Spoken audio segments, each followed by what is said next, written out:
आणि या बुलेटिनमध्ये आता बातम्या बघूयात सुपरफास्ट 100.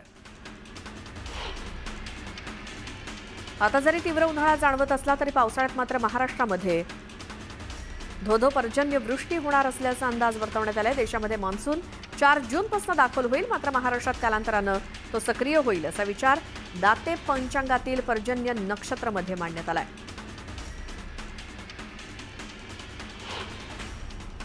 सूर्य तळपल्यामुळे राज्यामध्ये अनेक ठिकाणी कमाल तापमान 40 पार गेले. राज्यातील उच्चांकी तापमान 42 अंशांवरती गेल्यामुळे नागरिक गर्मीनं हैराण झाले. तर दुसरीकडे दक्षिणेकडील जिल्ह्यामध्ये पावसाला पोषक हवामान निर्माण झाले.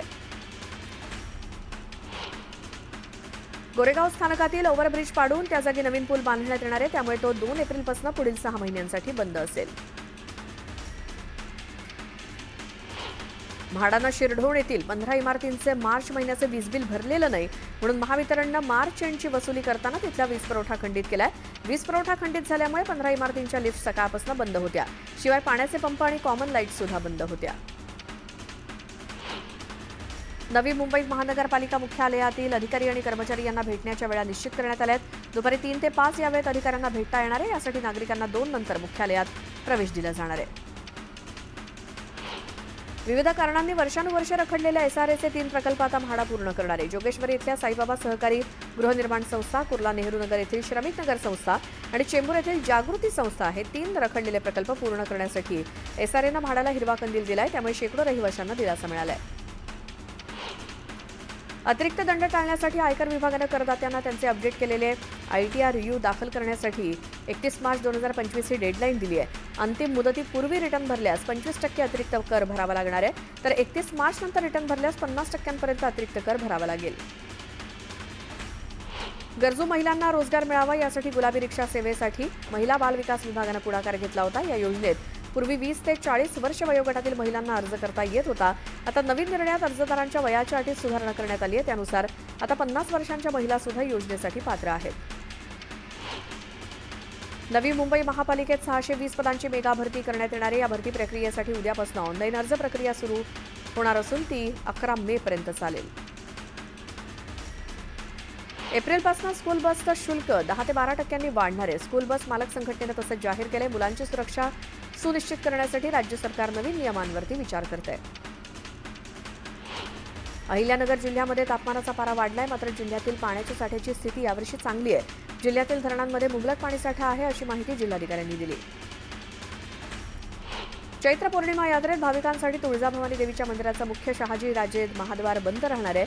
या कालावधीत भाविकांना कुंभार गल्ली मार्गे दर्शन मंडपात सोडण्याचा निर्णय मंदिर संस्थांकडून घेण्यात आलाय. गडचिरोली जिल्ह्यात रानटी हत्तींनी थैमान घातलं. हत्तींच्या हैदोसामुळे शेतकरी त्रस्त झालेत. रानटी हत्तींनी केलेली नासाडी बघताच शेतावरती हंबरडा फोडत शेतकऱ्यानं रडायला सुरुवात केली. अमरावतीच्या विमानतळावरती एअरलाईन्सच्या साईटवर अजूनही विमानतळाचं नाव आलेलं नाही. अद्याप तिकीट विक्री सुद्धा सुरू झालेली नाही, त्यामुळे 31 मार्चच्या पहिल्या विमान उड्डाणाबाबत संभ्रम आहे.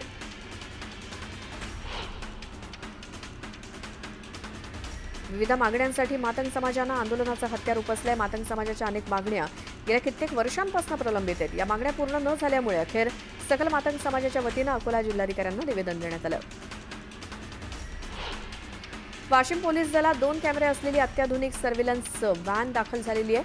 या व्हॅनमध्ये सीसीटीव्ही कॅमेरे, ड्रोन कॅमेरे जोडता येणार आहेत. तसंच थर्मल इमेज सुविधा असलेले कॅमेरे तसंच जीपीएस यंत्रणा असणार आहे. तर सर्व्हिलन्स व्हॅनमुळे गुन्हेगारीवरती आळा घालण्यास मोठी मदत होणार आहे.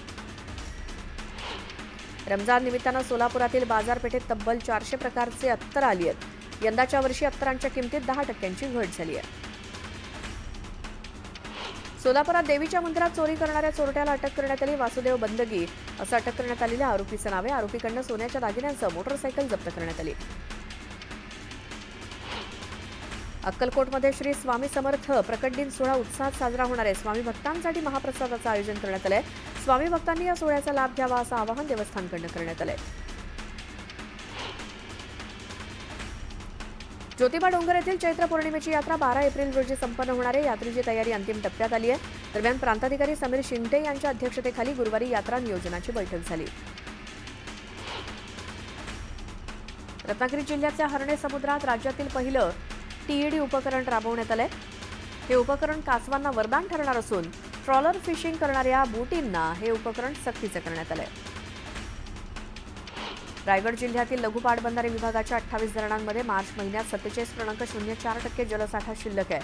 जिल्ह्यामध्ये उन्हाचा पारा 38 अंशांवरती पोहोचला असून पाण्याचा वापर अधिक प्रमाणात वाढलाय, त्यामुळे धरणातील जलसाठा कमी होऊ लागलाय. भिवंडी तालुक्यातील वडपे गावात ठाणे जिल्हाधिकारी आणि ठाणे जिल्हा परिषदेचे मुख्य कार्यकारी अधिकारी यांनी पाहणी दौरा केला. यावेळी विद्यार्थ्यांसह शिक्षकांच्या गुणवत्तेचं त्यांनी कौतुक करत त्यांच्याशी संवाद साधला.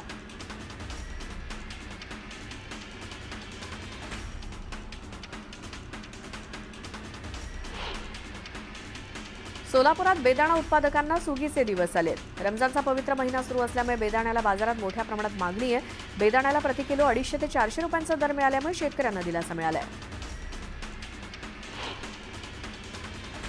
जळगावातील काँग्रेसमधील अंतर्गत कलह आणि गटबाजीचा स्फोट झाला. अंतर्गत कलहामुळे आगामी निवडणुकांमध्ये काँग्रेस अडचणीत सापडण्याची शक्यता असून निवडणुकीत मोठा फटका बसू शकतो. वर्ध्याचे पर्यटक ताडोबा व्याघ्र प्रकल्पात पर्यटनासाठी गेले असता त्यांना वाघाचं दर्शन झालं. झाडाखाली वाघाला पाणी पिताना बघितल्यामुळे पर्यटक सुखावले. राज्याचे माजी आरोग्यमंत्री आणि आमदार तानाजी सावंत यांना औरंगाबाद खंडपीठानं आमदार तानाजी सावंत यांना नोटीस बजावली आहे. मतदारांना आमिष दाखवल्याप्रकरणी औरंगाबाद खंडपीठात राहुल मोटेंनी ही याचिका दाखल केली. नागपुरातील धक्कादायक प्रकार समोर आलाय. गुन्हा दाखल न करण्याच्या मोबदल्यात 30,000ची लाच मागणाऱ्या सहाय्यक पोलीस उपनिरीक्षकाला रंगेहात पकडण्यात आलं. एका तरुणानं याबाबतची तक्रार एसीबीकडे केली होती. जगातील 15 उष्ण शहरांमध्ये विदर्भातील 4 शहरांचा समावेश झालाय. ब्रह्मपुरी हे जगातील 8व्या क्रमांकाचं उष्ण शहर असून नागपूर 11व्या तर अकोला आणि चंद्रपूर 14व्या आणि 15व्या क्रमांकावरती आहे. नाशिकमध्ये सन 2027 मध्ये भरणाऱ्या सिंहस्थ कुंभमेळ्याच्या पार्श्वभूमीवर नाशिक जिल्ह्यातील त्र्यंबकेश्वर देवस्थानला अवर्ग तीर्थक्षेत्राचा दर्जा देण्यात आलाय. या निर्णयामुळे श्री क्षेत्र त्र्यंबकेश्वराच्या विकासाला चालना मिळणार आहे. बडनेरा नजीक बेलोरा येथील अमरावती विमानतळाला IATA कोड मिळाला. IATA प्रमाणानुसार प्रवासी संस्थांना विमान कंपन्यांच्या वतीनं विमान तिकीट जारी करण्याची परवानगी दिली जाते आणि आरक्षण प्रक्रिया सुलभ होते. यापुढे अमरावती विमानतळाचा IATA कोड AVT म्हणून छापला जाईल. पंढरपूर परिसरात मार्च महिन्याच्या शेवटी तापमानाचा पारा वाढलाय. उन्हाच्या तडाख्यापासून फळांचं संरक्षण करण्यासाठी पंढरपुरातील आंबा बागायतदारांनी आंबा पिकाला कागदी पिशव्यांचं आवरण लावलंय. राज्यातील 119 साखर कारखान्यांनी शेतकऱ्यांचे 1200 कोटी रुपये अद्यापही दिलेले नाहीत. दिवाळी झाल्यानंतर तोंडणी झालेले ऊसाचे पैसे गुढीपाडव्याला सुद्धा मिळत नसल्यामुळे शेतकरी हतबल झालाय. ठोस अशी कारवाई होत नसल्यामुळे ऊस उत्पादक पैशांसाठी तिष्ठत वाट बघतायत. राज्यातील सर्व शाळा आणि अंगणवाड्यांचं मॅपिंग करण्याच्या हालचालींना वेग आला असून यासाठी राज्य सरकारतर्फे नव्या मोबाईल ॲपची निर्मिती करण्याचं निश्चित केलं गेलंय. शालेय शिक्षण विभागाच्या या उपक्रमासाठी राज्य सरकारतर्फे 1,04,53,000 रुपयांच्या निधीला मंजुरी देण्याचा निर्णय जाहीर झालाय. मार्केट यार्ड दुचाकी 4 चाकींना प्रवेशबंदी करण्यात आली आहे. वाहतूक कोंडी कमी करण्यासाठी कृषी उत्पन्न बाजार समितीनं हा निर्णय घेतलाय. केवळ शेतमाल घेऊन आलेल्या वाहनांनाच आता कृषी उत्पन्न बाजार समितीत प्रवेश मिळणार आहे. किमतीत 10 ते 34% वाढ झाल्यामुळे जानेवारी ते मार्च 2025च्या तिमाहीत मुंबई पुण्यासह 7 महानगरातील घरांची विक्री 28% घटून 93,280 वरती आली आहे. एकूण विक्री झालेल्या घरांपैकी 51% घरं मुंबई आणि पुण्यातील आहेत. याच काळातील नवीन घरांचा पुरवठा 10% घटलाय. दहिसर ते मीरा भाईंदर मेट्रो 9 मार्गिकेच्या पहिल्या टप्प्यातील मार्गाचं 96% स्थापत्य काम पूर्ण झालंय.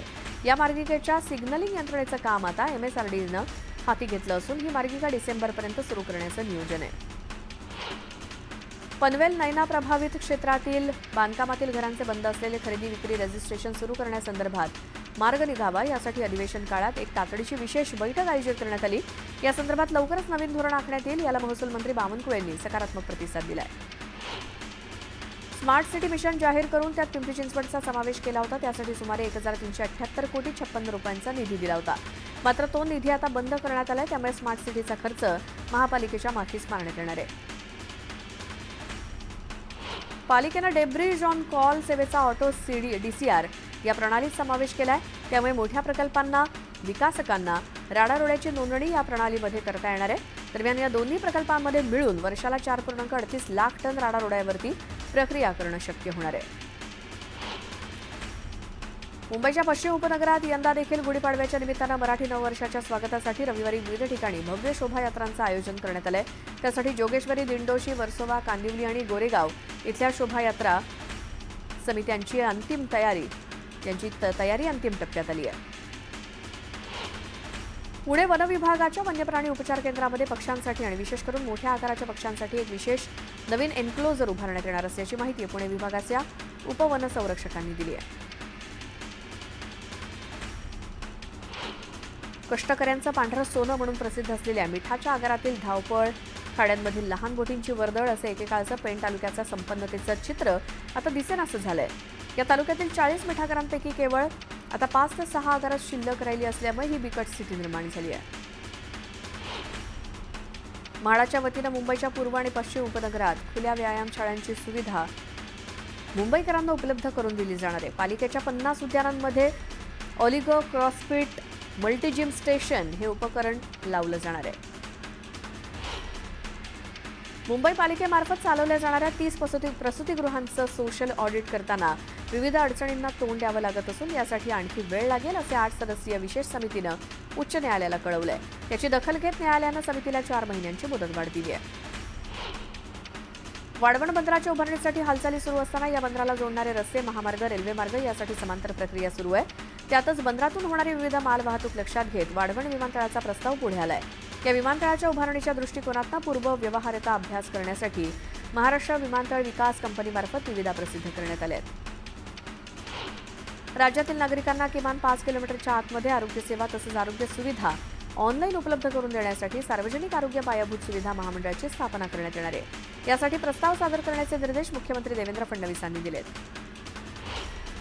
कचरा वेचकांना सामाजिक आणि आर्थिक सन्मान मिळावा आणि त्यांचं जीवनमान उंचावं यासाठी सुरक्षित रोजगाराच्या संधी उपलब्ध व्हाव्यात या उद्देशानं केंद्र सरकारच्या नमस्ते योजनेच्या दुसऱ्या टप्प्याची सुरुवात पुण्यापासून करण्यात आली.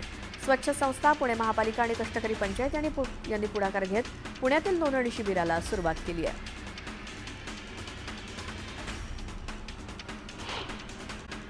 शहरातील मोठ्या थकबाकी असलेले 1057 मालमत्ता जप्त केलेल्या आहेत. 567 थकबाकीदारांनी पूर्ण कर भरलाय तर 36 मालमत्ताधारकांकडून अंशतः कर वसूल केलेला आहे. त्यामुळे कर न भरलेल्या 467 मालमत्तांचा 31 मार्चला लिलाव करण्यात येणार आहे. मात्र 50% रक्कम भरली तरी देखील त्यांच्या मालमत्तेचा लिलाव केला जाणार नाही अशी माहिती महापालिका अधिकाऱ्यांनी दिली. पिंपरी चिंचवड महापालिका हद्दीत बांधकाम व्यावसायिकांकडून मोठ्या प्रमाणात गृहप्रकल्प उभारले जात आहेत. मात्र महापालिकेकडे पाण्याची उपलब्धता कमी आहे. त्यामुळे या गृहप्रकल्पांना पूर्ण क्षमतेनं महापालिका पाणीपुरवठा करू शकत नाही असं पालिकेनं स्पष्ट केलंय. क्षयरोग निर्मूलनात राज्य सरकार फेल ठरल्याचं समोर आलंय. कॉन्टॅक्ट ट्रेसिंग म्हणजेच क्षयरोग रुग्णांच्या संपर्कात 70% नागरिकांचा शोध घेण्यात आरोग्य विभाग अपयशी ठरल्याची धक्कादायक माहिती कॅगनं सार्वजनिक आरोग्य पायाभूत सुविधा आणि आरोग्य सेवा व्यवस्थापनाच्या केलेल्या लेखापरीक्षण अहवालातून समोर आली आहे. ठाण्यातील ध्वनी प्रदूषणामध्ये प्रचंड वाढ झाली आहे. कर्णकर्कश हॉर्न, वाहतूक कोंडी, बांधकाम साईटवरील गोंगाट असे 14 स्पॉट धोकादायक ठरवण्यात आलेत. आवाजाच्या डेसिबलनं अक्षरशः 71 ओलांडली आहे. देशातील बालमृत्यू दर कमी करण्यासाठी भारताकडून सुरू असलेल्या प्रयत्नांचं संयुक्त राष्ट्रानं कौतुक केलं. आयुष्मान भारत यासारख्या आरोग्याशी निगडित योजनेचं उदाहरण देत बालमृत्यू रोखण्यासाठी भारतानं केलेले प्रयत्न अनुकरणीय असल्याचं नमूद केलंय. मुंबईत सुरू झालेल्या नालेसफाईच्या कामाचा पालिकेचे अतिरिक्त आयुक्त अभिजित बांगर यांनी आढावा घेतला. प्रत्येक नाल्यातून दिवसभरात किती गाळ काढायचा याचं नियोजन करून त्याची नोंद करण्याच्या सूचना दिल्या. तसंच नाल्यांमधून तरंगणारा प्लास्टिक कचरा जमा करण्यासाठी जाळ्या बसवण्याचे देखील निर्देश दिले. रिक्षा टॅक्सीचे खुले परवाना धोरण रद्द करता येईल का यावरती निर्णय घेण्याचे निर्देश उच्च न्यायालयानं राज्य परिवहन आयुक्तांना दिलेत. या धोरणाला एका ऑटो रिक्षा संघटनेनं उच्च न्यायालयात आव्हान दिलं. हे धोरण रद्द केल्यास रिक्षा टॅक्सीची संख्या मर्यादित ठेवली जाऊ शकते. JNPA बंदर ते मुंबईतील गेटवे ऑफ इंडिया दरम्यानच्या जलसेवेसाठी ई-लॉन्च सुरू करण्यात येणार आहे. मात्र काही तांत्रिक कारणामुळे ही सेवा लांबणीवर पडली होती. मात्र आता आठवड्याभरात ही सेवा प्रात्यक्षिक घेऊन सुरू करण्यात येण्याची शक्यता आहे. शिरूर तालुक्यातील वडू बुद्रुक येथे छत्रपती संभाजी महाराजांच्या पुण्यतिथी निमित्तानं 28 मार्च ते 29 मार्चपर्यंत वाहतुकीत बदल करण्यात आले. शिवभक्तांची वाहनं वगळता कोरेगाव भीमाच्या बाजूने येणारी वाहनं दुसऱ्या मार्गे वळवली जाणार आहेत. पुण्यातील वाहतूक व्यवस्थापन सुधारण्यासाठी पोलीस आणि पालिकेच्या समन्वयातून योग्य उपाययोजना करण्यात येते. त्याचे सकारात्मक परिणाम दिसू लागलेत. मागील 2 महिन्यात मुख्य रस्त्यावरील वाहतुकीचा वेग 10.44% वाढलाय, तर कोंडीचं प्रमाण 53% घटलंय. पुण्यातील सार्वजनिक वाहतूक व्यवस्थेचा मुख्य भाग असलेल्या पीएमपीएमएलचा तोटा वाढतच चाललाय. अशातच पालिकेनं पीएमपीएमएलला संचलन तुटीपोटी 30 कोटी 80 लाख रुपये देण्याचं निश्चित केलंय. त्याबाबतचा प्रस्ताव पालिका प्रशासनानं स्थायी समितीसमोर मंजुरीसाठी ठेवलाय. पीएमपीएमएल ॲप सुरू होऊन 7 महिने झाले तरी अजूनही 761 बसचं लाईव्ह लोकेशन दिसत नसल्याची स्थिती आहे. परिणामी प्रवाशांना अनेक मार्गांवरील बससाठी तात्काळ उभं राहावं लागतंय. 7 महिन्यानंतरही बस ऑनलाईन न केल्यामुळे प्रशासनाच्या भूमिकेवर प्रश्नचिन्ह उपस्थित होत आहे. मागील काही वर्षांपासून कागदावरती असलेलं पार्किंग धोरण आता प्रत्यक्षात उतरवण्यासाठी ठाणे पालिका प्रशासनानं जोरदार हालचाली सुरू केल्या आहेत. या धोरणाच्या अंमलबजावणीसाठी शहरातील रस्त्यांचं सर्वेक्षण करून त्याची वर्गवारी पुन्हा निश्चित करण्याचा निर्णय प्रशासनानं घेतलाय. पिंपरी चिंचवड महापालिकेनं मिळकत कर संकलनामध्ये वाढ करण्यासाठी राबवलेल्या विविध उपाययोजनांची राज्य सरकारनं दखल घेतली आहे. महापालिकेला राज्य सरकारच्या राजीव गांधी प्रशासकीय गतिमानता अभियान स्पर्धेमध्ये प्रथम क्रमांकाचा पुरस्कार आणि 10 लाखांचं बक्षीस मिळालंय. मुंबई पालिकेनं 4 एप्रिलपासून मुंबईतील क्लीनअप मार्शलची सेवा बंद करण्याचा निर्णय घेतलाय. मात्र त्यानंतरही क्लीनअप मार्शल जर रस्त्यावरती दिसले अथवा दंड आकारून पैसे उकळण्याचा प्रयत्न केल्यास तातडीनं तक्रार करावी असं आवाहन पालिकेनं केलंय. सार्वजनिक क्षेत्रातील बँकांना एटीएम सेवेच्या माध्यमातून मिळणाऱ्या पैशांबद्दल केंद्र सरकारनं संसदेत महत्त्वाची माहिती दिली. लोकसभेत तृणमूल काँग्रेसच्या खासदार माला रॉय यांनी विचारलेल्या प्रश्नावरती अर्थ मंत्रालयानं याबद्दल आकडेवारी जाहीर केली आहे. केंद्र सरकारनं दिलेल्या माहितीनुसार स्टेट बँक ऑफ इंडियानं जवळपास 2000 कोटी रुपये उत्पन्न कमावलंय.